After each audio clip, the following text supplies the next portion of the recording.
Bienvenue pour un nouvel épisode Midori Cast, votre podcast sur les initiatives positives en faveur de la transition et de l'environnement, un projet co-créé avec la collaboration de Transforma Bruxelles, espace de coworking et Innovation Center, et notre ASBL de Podcast Factory Org. C'est un projet où on parle d'initiatives citoyennes avant tout et de préférence.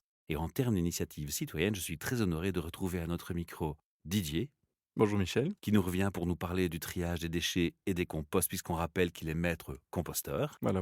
Les premiers épisodes ayant eu un certain succès, je suis assez content qu'on puisse continuer la rubrique. Et aujourd'hui, on va détailler un mode de compostage dont nous avons parlé précédemment, qui est le compostage collaboratif. Collectif plutôt, on va dire. Mais c'est Collectif, vrai que tu vas dire. collaboratif, ça marche aussi. Qu'est-ce qu'on entend dans collaboratif ou collectif? Si on revient un petit peu en arrière dans les épisodes précédents, on a parlé en effet des différents types de compost. On a parlé du compost collectif qu'on va détailler aujourd'hui. Et sinon, on avait le compost individuel donc qu'on peut faire dans son jardin et le vermicompost dont on parlera un petit peu plus tard. Alors, on va aller par étapes, c'est ce que tu m'avais dit. On va Oui, voilà. commencer par ceux-là, parce qu'ils sont les plus populaires, les plus faciles. Je propose qu'on enregistre un épisode par type de compost et comme ça, chacun peut écouter celui qu'il a envie et il n'est pas obligé d'écouter les 3 types s'il n'est pas forcément concerné par rapport à sa situation. La dernière fois, on a parlé des sacs oranges qu'on peut faire à Bruxelles ou des sacs verts en Flandre. Pour un mini rappel, donc en Flandre, on peut mettre ces déchets organiques dans le même sac que les déchets de jardin. Et la majorité des régions en Flandre, ce sont des bacs d'ailleurs en plastique. Voilà, tout à fait. À Bruxelles, c'est pas le cas puisque dans les sacs verts, on peut mettre uniquement les déchets de jardin et les sacs oranges servent donc au recyclage de déchets organiques, comme on en avait parlé, et qui sont valorisés notamment par la biométhanisation, la récupération du gaz qui est produit par la fermentation de ces déchets.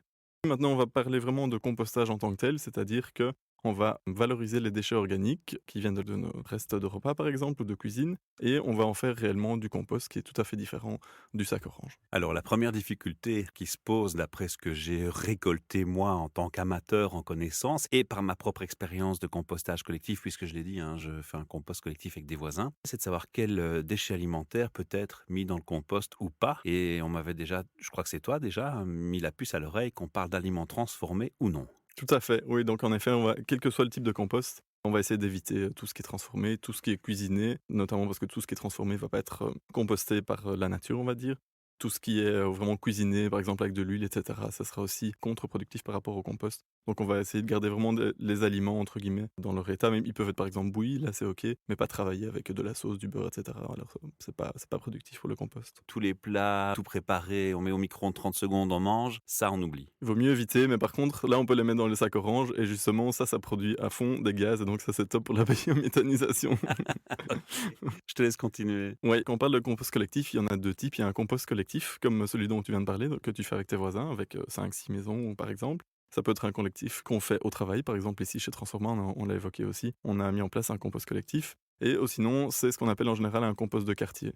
Il est géré en général par des bénévoles. La commune ou parfois certains privés donnent un terrain à disposition sur lequel les bénévoles justement ont créé un compost collectif pour le quartier et n'importe qui peut venir déposer ses déchets de cuisine pour qu'ils soient compostés sur place. Est-ce que, Didier, on retrouve ces composts de quartier dans ce qu'on appelle aussi les parcs à conteneurs des communes, ou pas? Non, ça c'est différent. Dans les parcs à conteneurs, c'est plutôt tout ce qui est recyclage, mais le compostage en général n'est pas géré de façon communale, ou pas de façon publique. Et c'est, comme je le disais, plutôt géré par des bénévoles par quartier, pas vraiment par commune. À ma connaissance, il n'y a pas d'initiative de compostage communal, entre guillemets. Alors il faut savoir qu'à Bruxelles, il y a environ 200 composts de quartier qui ont été recensés. Vous pouvez les retrouver sur le site de Worms, donc wormsasbl.org. Et là, il y a une petite carte et vous pouvez chercher par type de compost, que ce soit collectif ou quartier. Vous pouvez voir dans votre quartier lesquels sont les plus proches. 200 à Bruxelles, c'est quand même pas mal, ça veut dire qu'il y en a au moins 20 par commune. Donc en général, il y a toujours un compost de quartier qui est proche de chez tout le monde. Donc ça, c'est assez pratique. On l'avait déjà dit aussi, les coupes de pelouse, c'est pas à mettre avec. Voilà, tout à fait. Comme on l'avait dit, les coupes de pelouse, si on a vraiment que la pelouse et qu'elle est fraîchement coupée, elle va monter très haut en température, ce qui va tuer en fait les organismes qui vont participer à la production du compost. Ça va un peu ralentir en fait le compost, donc c'est vraiment contre-productif. Donc il faut essayer d'éviter. L'idéal, c'est de s'en débarrasser comment? Alors l'idéal, si tu veux vraiment composter ta pelouse, et c'est très bien, c'est de la faire sécher d'abord. Et en fait, merci pour la transition, d'ailleurs, j'y pense maintenant. En fait, une fois que la pelouse est séchée, donc quand la pelouse est toute verte, toute coupée, elle est composée principalement d'azote. Et en fait, c'est le cas de tous les fruits et les légumes, de tous les aliments frais. Ils sont composés, bien sûr, d'eau, mais aussi beaucoup d'azote. Ça, c'est un des composants essentiels du compost. Une fois que ces éléments sèchent, alors ils seront plutôt composés de carbone. Par exemple, c'est ce qu'on appelle toutes les matières sèches ou les matières brunes, c'est la même chose. Et là, ils sont bons pour le compost. Là, la matière brune est même essentielle au compost. On doit toujours avoir un équilibre entre l'azote et le carbone. Et en fait, le carbone, c'est tout ce qui est matière sèche, donc des feuilles mortes, des branchages idéalement broyés, de la pelouse qui a séché. Alors oui, c'est vraiment du carbone et du coup, on peut la mettre dans le compost. Et l'idéal, c'est d'avoir toujours un équilibre 50-50 entre les déchets azotés et les déchets carbonés. Donc on va parler de déchets verts et déchets bruns de l'autre côté. Et on met cette herbe tondue séchée et on l'aère, hein, on la retourne un peu. Et c'est quand elle est vraiment sec qu'on peut l'utiliser dans le compost qui est à côté, qui va enrichir alors à ce moment-là le compost. D'ailleurs, c'est pour ça que souvent dans les composts de quartier ou en tout cas les composts collectifs ou même les composts au jardin, en général, on a au moins 2 voire 3 bacs. On a le premier bac qui contient justement, comme tu l'as dit, l'herbe séchée ou ce qu'on va appeler de manière plus générale le broyat, c'est-à-dire les matières broyées, les matières carbone. Donc, comme je dis, les feuilles mortes, les branches broyées ou de l'herbe séchée, pourquoi pas. Le deuxième bac va servir à placer vraiment les déchets organiques. Et en fait, à chaque fois qu'on va mettre des déchets organiques, par exemple, je mets une poignée de déchets organiques, on va prendre une poignée de broyat, donc de matière brune, et la déposer sur ce qu'on vient de mettre comme déchets organiques. Donc on va toujours avoir un équilibre 50-50. Et dans le troisième bac, si on en a un, en général, c'est le compost qui a été tamisé. Donc en fait, c'est tous les déchets organiques qui ont été mélangés, les déchets bruns et les déchets verts mélangés ensemble. Et après quelques semaines ou quelques mois, en fonction de la situation, on va tamiser et on va vraiment récupérer le compost qu'on peut éventuellement stocker dans le troisième bac si on ne l'utilise pas directement. Et c'est ce que tu as d'ailleurs fait ici, chez Transforma. Ici, on n'a pas encore tamisé, on n'a pas encore récolté le compost, mais c'est ce qu'on a l'intention de faire. Et une petite question, est-ce que tu sais ce que c'est la différence entre le terreau et le compost? Honnêtement, non, je suis pas très jardinier, j'ai pas très de talent dans ce domaine-là, même si je m'y penche. Donc non, honnêtement, je ne sais pas. Mais ça m'arrange, comme ça je peux répondre à ma propre question. En fait, le terreau, bah, c'est ce qu'on achète au magasin, tu sais, c'est très noir. C'est une matière qui est prête à utiliser. On va acheter son sac de terreau au magasin et on peut mettre directement en pot, on peut planter ses graines. C'est vraiment une préparation qui a été vraiment presque comme une recette de cuisine, qui a été composée et qui a été préparée pour toi pour que ça soit prêt à utiliser. Mais à partir de quoi alors? De la terre naturelle? Oui, c'est ça, de terre, c'est vraiment un mélange de plein de choses. Ils ajoutent des minéraux, ils ajoutent un peu d'engrais. Alors évidemment, il sera plus ou moins, bio ou pas en fonction du type de terreau que tu achètes et aussi ce qu'il faut savoir, la plupart du temps, les terreaux sont adaptés pour un type de plante. Donc c'est vraiment une recette qui a été créée pour, Sur mesure. correspondre voilà, sur mesure pour correspondre aux plantes que tu voudrais planter. Et pourquoi est-ce qu'il est noir comme ça? Plus noir que la terre? C'est parce qu'il y a tous ces agréments supplémentaires. Oui, c'est ça et en fait, tu verras d'ailleurs, le compost en lui-même est assez noir aussi. Le compost, contrairement au terreau, c'est pas une matière qui est prête à utiliser dans le sens où on peut pas planter directement dedans parce qu'en fait, c'est une matière qui est trop riche et si tu plantes tes graines, elles vont pas germer ou en tout cas, elles vont pas arriver à maturation comme il faut puisqu'en fait, le compost est trop riche en lui-même. C'est ça la différence entre le terreau et le compost, c'est que le compost, tu dois encore le mélanger à la terre pour en fait créer quelque part un peu ton terreau toi-même. En général, on prend un tiers de compost et 2 tiers de terre, ou la terre du jardin, ou peu importe. On les mélange et ensuite ça, c'est la matière qu'on peut utiliser pour planter. À ma connaissance d'ailleurs, si je me souviens bien, il y a juste 2 types de plantes qu'on peut planter dans le compost pur, donc qui est vraiment très riche. C'est tout ce qui est tomate et tout ce qui est courge. Et d'ailleurs, si tu jettes tes graines de courge par exemple parce qu'en hiver tu fais ta petite soupe, tu vas voir qu'après quelques jours directement dans le compost, il y a J'en ai une troisième, les petites pousses qui vont commencer à germer. Une troisième, laquelle? la pomme de terre. Ah ouais, Je me suis OK. retrouvé surpris de voir des pommes de terre, pousser. Les tomates, effectivement, ça pousse dans le compost, mais j'étais surpris de voir un plant de pommes de terre pousser dans mon compost. Ouais, et bah, voilà, c'est bon à savoir. Comment ça marche donc ces citoyens? Ils s'y connaissent, ils ont une formation, ils proposent les 3 bacs, ils expliquent aux gens, les gens ils viennent, ils mettent leurs déchets, ils les trient correctement. Qu'est-ce qui se passe ensuite? Ils redistribuent ça alors pour les gens qui ont besoin de terreau? Ouais, c'est ça. On parle en premier du compost collectif dans cette série d'épisodes parce que c'est le plus pratique, entre guillemets, c'est le moins contraignant pour les citoyens, et en tout cas pour les citoyens qui n'ont pas de jardin ou qui n'ont Oui. pas envie de se lancer tout de suite dans un vermicompost. L'avantage du compost de quartier, c'est qu'il est géré par des bénévoles et du coup, eux-mêmes ont été formés. Ils ont suivi une formation et le compost est géré parce que ça ne se gère pas tout seul, il suffit pas de jeter ses déchets comme ça, hop hop, et puis c'est fini, ça se transforme en compost. Il y a différentes opérations qu'il faut effectuer au long de l'année, il faut retourner, il faut tamiser quand le compost est à maturité, etc. Il faut aussi vérifier que les déchets qui ont été mis dedans soient bons, que l'équilibre soit bon, donc c'est pas hyper évident du premier abord. Donc en général, les bénévoles qui suivent les composts collectifs ont toujours été formés pour suivre ça, parce que s'il faut encourager, quelque part c'est un peu une communauté aussi, le quartier, il faut expliquer aux gens, etc. Donc c'est bien d'avoir ces bénévoles-là qui soient là pour expliquer un petit peu. Tu parlais, Didier, aussi d'aliments qu'on ne peut pas mettre dans le compost parce qu'ils sont cuisinés, donc d'abord ou transformés. On a parlé d'un moyen de les évacuer avec une destination de la méthanisation. On a parlé aussi de déchets cuits à la graisse, comme des frites par exemple. Et Dieu sait que c'est un aliment populaire en Belgique. Est-ce qu'on peut quand même signaler aux auditeurs que, ok, ils sont pas non plus obligés d'avoir un compost pour ces déchets-là. Ils peuvent avoir un petit cochon, ils peuvent avoir, s'ils ont un petit terrain, ils peuvent avoir des poules. Tout à fait, Le poule est le meilleur allié du compostage, si je ne me trompe. tout à fait. Surtout pour ces aliments. Oui, oui, tout à fait. C'est vraiment la meilleure. En fait, là, du coup, on évite même le déchet, donc on recycle même pas le déchet. On le réutilise pour le donner aux animaux. Donc, pourquoi pas, si on a la chance d'avoir des poules, c'est clair que c'est là encore le meilleur moyen. Et le cochon est omnivore. Donc Aussi, si mais vous avez bon, envie de faire l'élevage de porc en je petites connais peu portions. de gens à Bruxelles qui élèvent des porcs, mais bon, si Bah vous oui, en c'est un avez un, animal pourquoi domestique pas. qui devient populaire, paraît-il. OK. Il y a aussi quelque chose, d'important en fait, parce que, j'ai visité dans le cadre de ma formation quelques composts, collectifs et ce qu'on constate parfois bon, il y a des composts où on peut aller soi-même, les citoyens c'est ouvert et donc les citoyens peuvent aller n'importe quand déposer même leurs déchets. Il y en a d'autres où il y a plutôt des heures d'ouverture et du coup, il y a une permanence où il y a un bénévole qui reste là, qui sont c'est un peu plus organisé, ça demande un peu plus de main-d'œuvre, mais ça permet d'éviter qu'on vienne mettre des déchets qui correspondent pas. Parce que malheureusement, parfois, il y a des gens qui ont tendance à être un peu paresseux ou ils vont trop vite ou peu importe. Par exemple, ils viennent avec leur Déjà sac mélangé. avec le déchet et ils jettent le sac dans le bac. Mais par exemple, ils retirent pas le sac en plastique. Bon, ça, c'est pas top. Je le dis parce que ça arrive quand même pas mal. On le voit pas forcément tout de suite parce qu'après, il peut être recouvert de déchets. Mais du coup, quand on fait le retournement du compost, on voit qu'il y a des sacs. C'est pas top puisque forcément, ce qui est à l'intérieur du sac, lui, ne sera pas composté.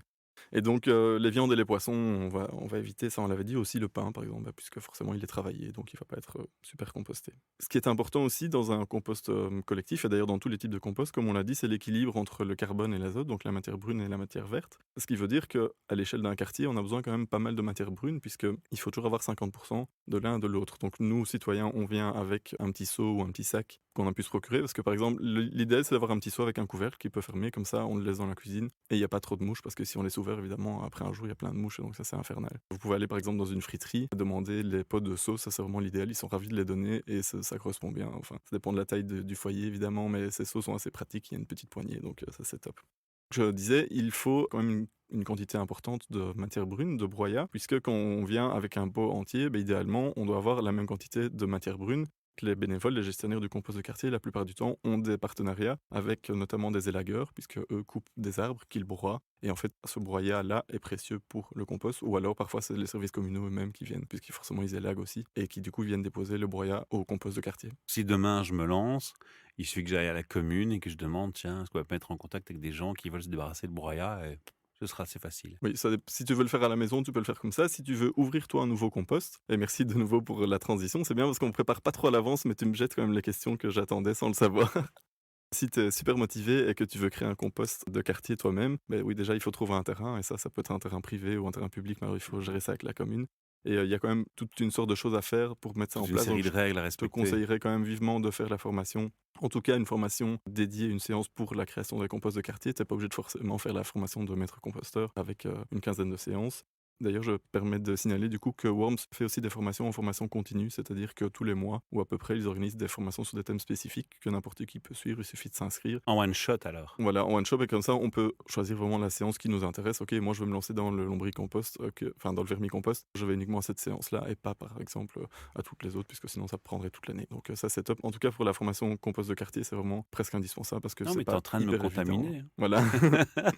Revenons d'abord à nos citoyens qui veulent trier. Le compost collectif, il est rempli, qu'est-ce qu'on en fait après? Comme je le disais, il y a plusieurs bacs, quel que soit le type, que ça soit en quartier ou à la maison, en général, on a plusieurs bacs qui correspondent à différents degrés de maturation, comme on l'a dit, et surtout pour le stockage de broyat aussi. Mais les bacs, en général, font à peu près 1 mètre carré ou un petit peu plus, mais pas beaucoup plus. Et donc, dans un bac, on commence à mettre ses déchets et puis on met un petit peu de broyat, toujours moitié-moitié, au fur et à mesure. Une fois que le bac est complet, mais attention, ça diminue aussi pas mal. Donc, quand on remplit un bac, mais forcément, on le remplit pas en un jour, mais au fur et à mesure, en fait, le bac ne monte pas aussi vite qu'on le remplit, puisqu'en fait, la quantité de déchets Se tasse. non seulement se tasse, mais surtout se décompose aussi. La matière peut réduire de moitié, voire de 2 tiers parfois. Remplir un bac, ça prend quand même pas mal de temps. Évidemment, ça dépend du nombre de familles qui participent. Certains composts de quartier sont limités en termes de capacité, puisqu'ils sont prévus pour avoir, je sais pas, par exemple, 10 maisons, parce que la superficie du compost de quartier en lui-même n'est déjà pas très grande. Alors, certains composts de quartier demandent qu'on s'inscrive, et donc ils sont plus fermés, et certains sont full, d'autres pas. Sur le site de Worms, on voit tous les composts de quartier sur la carte et on peut aussi voir les détails. Et donc tout ça est indiqué. Les particularités de chaque compost de quartier sont indiquées dans la fiche dédiée pour chacun. Une fois que le compost est arrivé à maturation, on va le tamiser. Et pourquoi on le tamise? Parce qu'il va falloir forcément y avoir des plus gros morceaux ou des noyaux qui vont rester, par exemple, des gros bouts de bois, ce genre de choses. Ou parfois des déchets aussi, on retrouve un peu de plastique ou quoi, donc forcément ça on n'a pas envie de l'avoir dans le compost, qu'on va tamiser. Et tout ce qui descend en dessous du tamis, eh ben, ça sera vraiment la matière très noire, ça sera vraiment le compost. Et dans la plupart des composts de quartier, on peut récupérer ce compost et l'emmener à la maison pour Pour l'utiliser ses pots de à fleurs, et l'intérieur cetera. ou dans le jardin, peu importe. Donc là, c'est vraiment aussi favoriser tout ce qui est circulaire. On vient avec ses déchets et on repart avec du compost. Ça, c'est assez chouette. Surtout qu'on a la satisfaction d'utiliser le compost entre guillemets qu'on a créé, même si c'est au niveau de la communauté. Donc ça, c'est assez chouette. Il y a certains projets aussi où le compost est valorisé sur place, puisqu'il y a certains potagers qui sont À mixés, côté. qui sont voilà, couplés avec un compost de quartier ou collectif. Et du coup, c'est assez chouette de voir que tout est réutilisé sur place. Et donc, parfois, on amène des déchets et on repart avec des fruits ou avec des légumes. Des Donc, ça, c'est légumes, vraiment c'est cool, chouette. quoi. Ouais. C'est aussi super chouette comme outil didactique, justement, pour aller avec ses enfants, par exemple, et leur montrer qu'on transforme quelque part les déchets en matière qu'on peut manger. Didier, une chose que je me pose comme question, on a dit qu'on allait parler d'autres types de compost et notamment des lombricomposts. Et je me dis, tiens, est-ce que les animaux comme les vers viennent naturellement dans le type de compost dont on est en train de parler maintenant? Ou est-ce que ça peut être une bonne idée de venir ajouter une intervention manuelle? Mmh. Oui, alors, déjà, j'ai fait l'erreur moi-même et je me suis dit: «Mais il faut absolument que tu la fasses pas». J'ai dit lombricompost en premier avant toi et donc je t'ai inculqué cette erreur. Le lombricompost, déjà, c'est une erreur parce que le verre à compost, en fait, ça n'est pas un lombric et en fait, en France, ils utilisent l'appellation lombricompost. On ne sait pas trop pourquoi, mais ce n'est pas un lombric, Bon, j'ai des souches françaises, à mon avis, ça explique mon erreur aussi, tu sais. donc quand on dit lombricompost, c'est une erreur, on doit dire vermicompost. Donc on parlera dans un épisode prochain du vermicompost. Mais en effet, dans le compost de quartier, enfin en tout cas dans un compost à On va l'extérieur, parce retrouver des qu'on va vers. retrouver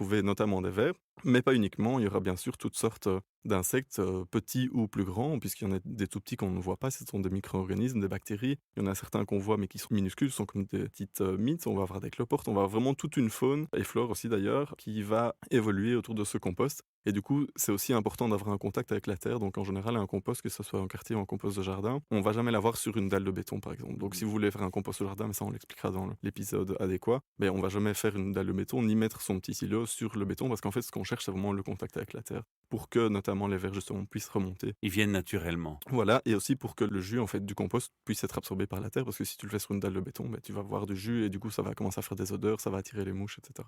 Mon compost, il attire, mais alors vraiment, vraiment beaucoup d'oiseaux, notamment des corneilles, des petits oiseaux qui viennent parfois un peu chipper avant que ça Ouais, se décompose ce dont ils ont besoin. mais tu vois des oiseaux, c'est très bien, il y en a certains qui voient des souris ou des rats et certains ont Oui, un petit peu peur. ça c'est quand on jette de la viande. Voilà, tout à fait. En effet, c'est vrai que les rats sont moins attirés par les légumes. Alors les oiseaux, forcément, vont venir parce que déjà, comme je le disais, il y a pas mal d'insectes qui viennent, mais aussi parce qu'en effet, ce que nous, on considère comme un déchet, hein, une épluchure de pomme, par exemple, bah, eux peuvent très bien s'en régaler. C'est pas du tout nuisible, hein, le déchet sera recyclé quand même, quelque part, il sera valorisé, donc pourquoi pas, autant qu'ils le prennent et qu'ils en fassent autre chose. On va espérer qu'ils ne mangent quand même pas trop les insectes qui vont contribuer au compost. Non, mais je trouve qu'on fait double bon effet, quoi. On aide aussi les oiseaux à se nourrir, on leur apporte aussi quelque chose. Ouais, Et c'est ça voilà, que je tout voulais à fait. saluer dans la démarche de faire du compostage, Ouais. qu'il soit collectif, privé ou autre d'ailleurs. Ouais, et en fait, les seules choses qu'on va essayer d'éviter, en général, quand on participe au compost de quartier ou d'ailleurs au jardin aussi, c'est d'éviter les mouches, parce que ça, c'est parfois pas très agréable. En général, les composts sont fermés avec un couvercle, mais quand on ouvre le couvercle et qu'on a un nuage de mouches qui s'envole, c'est pas super agréable, bien qu'après on s'habitue et on se dit que la mouche, c'est un insecte comme un autre et on voit pas pourquoi lui n'aurait pas le droit de se nourrir non plus. Mais bon, on peut comprendre que ça rebute certaines personnes. Alors un autre insecte qui peut être parfois considéré comme nuisible, entre guillemets, ce sont les guêpes, puisque, en général, les guêpes font un petit peu peur et contrairement aux abeilles, les guêpes, elles mangent tout, elles sont aussi carnivores, donc si on jette de la viande, elles vont être attirées, mais aussi par tout ce qui est sucré, etc.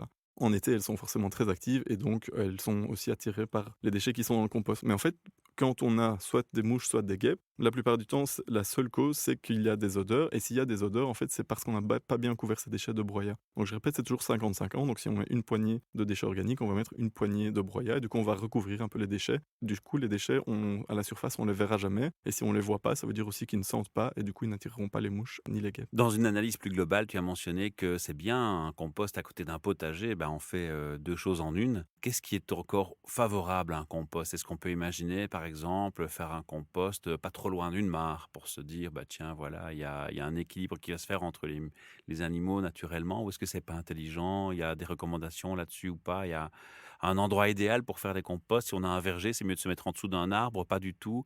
Il y a des recommandations comme celles-là qui existent ou c'est En c'est fait, en fonction du cas par cas et si on parle uniquement du compost, c'est pas indispensable d'avoir par exemple une mare ou d'être en dessous d'un de arbre l'ombre ou ou voilà. Bon, à l'ombre, oui, c'est quand même mieux parce qu'évidemment, si le compost est en plein soleil, en été, il va trop sécher et du coup, on n'a plus assez d'humidité. Et du coup, si on n'a pas l'humidité, c'est un composant quand même essentiel, le carbone, l'azote et l'eau. Et si on n'a pas assez d'eau, ça va sécher et du coup, ça va pas composter. Donc ça, c'est vrai que ça doit être quand même suffisamment humide. Mais en fait, on doit avoir idéalement un couvercle sur le compost. Et le fait d'avoir un couvercle, normalement, l'eau qui est présente dans les aliments suffit à créer le compost que ce soit en été ou en hiver. Du coup, en hiver, c'est protégé un peu du gel puisque le compost va garder une certaine température, donc en théorie, il va pas geler. En été, le bac est fermé et du coup, l'eau ne va pas trop s'évacuer. Donc l'idéal, c'est vraiment de le fermer. Tu me parlais d'un écosystème, on va dire, un peu plus large. C'est pas indispensable pour le compost, mais si tu parles par exemple de permaculture, oui, l'idéal c'est de faire ton compost sur place, de l'utiliser dans ta permaculture, que ce soit des buttes ou en plein sol, et d'avoir une mare, parce qu'évidemment tout ça fait partie de l'écosystème, et la mare va justement aider à abreuver notamment les insectes qui vont être indispensables à la pollinisation de tes plantes, et aussi les autres animaux qui vont venir et qui vont circuler dans ton espace de permaculture. Donc pour le compost en tant que tel, c'est pas indispensable d'avoir un cadre particulier, on va dire, à l'exception de garder le contact avec le sol si possible et d'avoir un couvercle. On voit de plus en plus, bon, moi je voyais des composts depuis très longtemps dans mon enfance et souvent c'était des planches de bois, vulgaires avec un gros poteau et bien stabilisé et cetera. Et puis maintenant on voit de plus en plus ces fameux composts avec des espèces de planches en plastique, je dirais, on dirait du plastique. Pourquoi est-ce que c'est apparu? C'est pour répondre à un besoin ou est-ce que le bois devait être traité avec une couleur particulière? Par exemple, si je veux faire mon compost avec du bois, est-ce que je dois le traiter? Alors Parce oui qu'il va et être non. soumis à l'agression, quoi, Oui, la tout à fait. décomposition. En effet, c'est vrai que si tu fais un compost, chez toi, par exemple en boîte de palettes, parce que c'est ce qui se fait beaucoup, c'est super, on recycle, Oui, enfin on et upcycle et c'est du ce qu'on coup a fait ici aussi. voilà et du coup ça c'est top. En général, on va pas le traiter, on va pas, ajouter du chimique parce que ça serait un peu dommage. Il est Bah, déjà déjà, traité. il y a des palettes en effet qui sont déjà traitées et du coup on peut utiliser celles-là, mais sinon on utilise des palettes non traitées et c'est pas grave. Mais par contre, il faut accepter que ça fasse partie du processus et donc si on fait un compost en boîte palette qui n'est pas traité, bah, tant mieux parce que c'est «plus naturel» entre guillemets. Mais il faut accepter que du coup les bacs qu'on construit, bah, ils vont durer que quelques années Il et faudra les ensuite en refaire. fait, quelque part, ils vont commencer à se composter eux-mêmes puisque le broyat, c'est du bois, donc le bois, beh, il se composte grâce, à l'azote des éléments, des déchets organiques. Du coup, forcément, ton bac va commencer quelque part à composter aussi, donc il faudra de temps en temps le renouveler.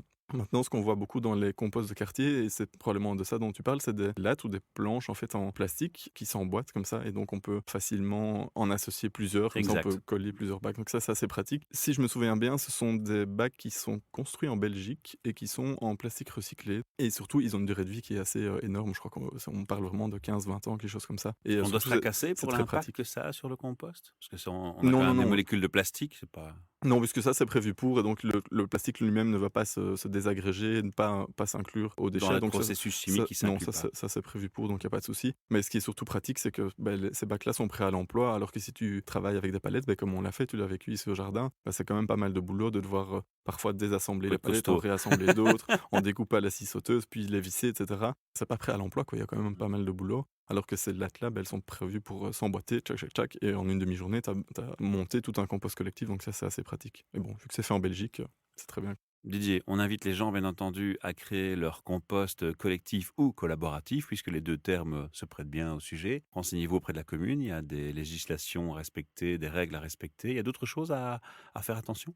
Oui, donc la 1re chose à faire, bah, déjà, c'est de s'il y a pas de compost dans votre quartier ou si vous voulez en créer un, c'est de voir avec les voisins quels seront les autres bénévoles. Parce qu'on peut pas lancer enfin oui, on peut évidemment lancer un compost de quartier tout seul, mais c'est quand même pas mal de boulot et il faut pouvoir se relayer parce qu'on peut pas être là tout le temps et cetera. Donc la 1re chose, c'est de créer, on va dire, une petite communauté de gens qui sont, oui, bénévoles et qui ont envie de travailler un petit peu. Se former. Voilà, se former, comme je le disais, pourquoi pas chez Worms, il y a bien sûr d'autres associations, vous pouvez vous former vous-même, hein, aller, par exemple, être bénévole dans un compost de quartier un petit peu plus loin avant de créer le vôtre, pourquoi pas, vous n'êtes pas obligé de suivre une formation, entre guillemets, en classe, quoi, bien que Worms, c'est aussi beaucoup sur le terrain. Ce qu'il faut savoir aussi, c'est qu'il y a Bruxelles Environnement qui donne des subsides par l'intermédiaire du projet Inspirons le quartier, Waouh! et du coup, vous pouvez avoir quand même un subside de 3 000 € pour la mise en place, donc ça, c'est pas mal. 3 000 €, c'est beaucoup, c'est pas beaucoup en même temps, parce que si on commence par exemple à grillager un espace, et cetera, bah, ça va quand même vite devenir cher. Donc voilà, inspirons le quartier, ça c'est vraiment le bon plan quand on veut créer un compost de quartier. Et donc une fois que vous avez mis en place votre compost de quartier, le bon plan c'est d'aller chez Worms, qui est subsidié par Bruxelles Environnement, pour déjà faire référencer votre compost de quartier, parce que du coup vous serez ajouté à la carte et du coup vous gagnerez en visibilité, d'autres voisins peuvent le voir et donc se joindre à vous, soit juste pour venir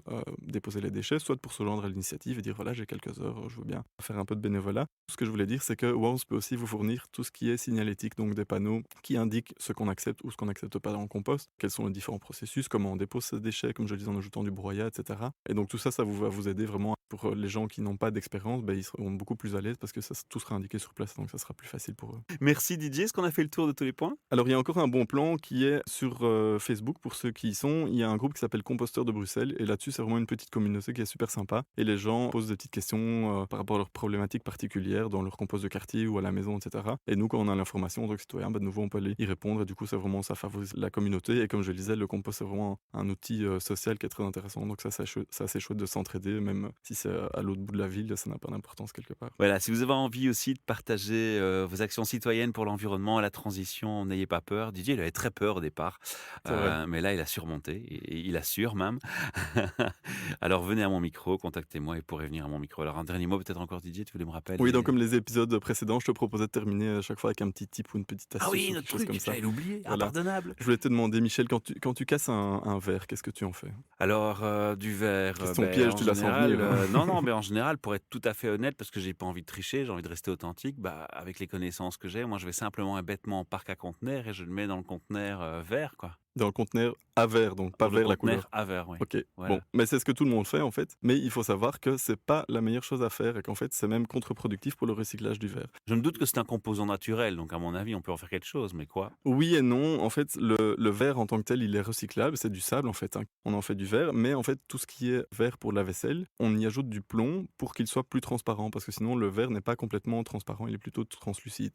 Donc par exemple, tu vois une bouteille de vin, elle n'est pas complètement transparente, elle est translucide. Celle-là, on peut la recycler, mais par contre, un verre de vaisselle qui est vraiment, entre guillemets, visuellement plus pur, alors qu'en fait c'est l'inverse, il n'est plus recyclable. Donc en fait, un verre qu'on casse, on ne peut plus le recycler. Donc malheureusement, il va au sac blanc ou au sac tout venant en fonction de la région. Donc la meilleure chose à faire, simplement, c'est de l'emballer par exemple dans un sac en plastique ou j'allais dire dans du papier, mais bon, le papier, on va le recycler. Donc si on veut être extrait, on va prendre plutôt un vieux sac en plastique qui est déchiré, dont on ne sait plus quoi faire. On emballe le verre parce que sinon ça peut déchirer le sac ou bien ça peut blesser quelqu'un sur la chaîne pour les déchets. Donc malheureusement, on peut plus le recycler, le verre qui est cassé.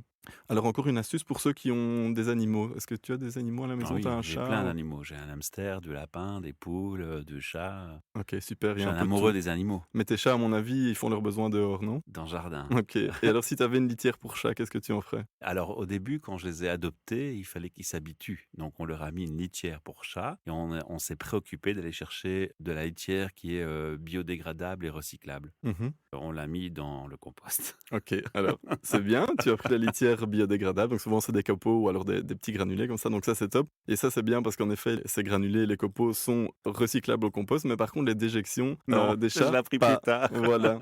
Donc en fait, tous les animaux qui sont carnivores, leurs déjections, en fait, il faut pas les mettre au compost parce que ça peut favoriser certaines maladies, notamment la myxomatose, je ne sais plus laquelle d'autre, mais donc il faut vraiment éviter. Par contre, pour, les lapins, par exemple, tu me parles, ils ont en général de la sciure et eux, en fait, ils sont végétariens et Non, mes donc lapins n'ont pas de sciure parce j'ai cru que tu allais que me dire: «Non, mes lapins mangent de la viande». non, non, non, non. Mais je suis, comme je l'ai dit, amoureux des animaux. Donc mes lapins, ils ont une graine ouverte et ils peuvent courir dans la pelouse. Et j'ai pris des enclos de chiens, mais Waouh! immenses, et j'ai fait un grand espace pour gambader et courir sur l'herbe. Et donc ils sont très propres. Ils ont pris un coin de cette clôture. Ils font toujours caca au même OK, endroit. Et donc moi, je prends ma petite pelle et je vais mettre ça au compost, OK, ça, c'est très bien puisque, comme on l'a dit, eux, forcément, ils mangent que la de la la l'herbe. pelouse, de Donc ça, l'herbe et c'est bon. cetera. Donc ça, tu peux les recycler, donc tout ce qui est, hamster, Kobe et cetera, puisqu'ils mangent que des végétaux, Je donc si pourrais à tu la tu limite peux le prendre jeter sans sur mon problème. jardin. Les crottes comme ça? Oui. Si tu veux, oui. Et arroser après. OK, Voilà. Moi, j'ai vu mes grands-parents faire ça OK. il y a très longtemps.